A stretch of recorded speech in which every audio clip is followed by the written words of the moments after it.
একে একে করে দেশের অন্যতম সমালোচিত শিল্পগোষ্ঠী এস আলম গ্রুপের বিরুদ্ধে অনিয়মের অভিযোগ প্রকাশ পাচ্ছে।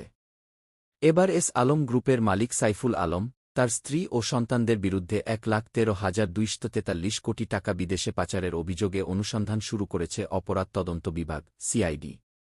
গতকাল শনিবার ৩১ আগস্ট সিআইডির মিডিয়া উইংয়ের বিশেষ পুলিশ সুপার আজাদ রহমান এই তথ্য জানান। তিনি বলেন, এস আলম গ্রুপের অর্থপাচারের বিষয়ে আমরা খোঁজ নিতে শুরু করেছি।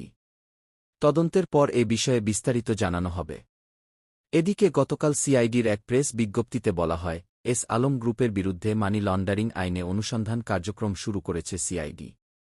এস আলম গ্রুপের মালিক সাইফুল আলমসহ তার সহযোগীদের বিরুদ্ধে প্রতারণা, জালিয়াতি, ওভার ইনভয়েস, আন্ডার ইনভয়েস ও সংঘবদ্ধ অপরাধের মাধ্যমে হুন্ডি কার্যক্রম পরিচালনা করে প্রায় ১,১৩,২৪২ কোটি টাকা বিদেশে পাচারের বিষয়ে অনুসন্ধান কার্যক্রম শুরু করেছে সিআইডি।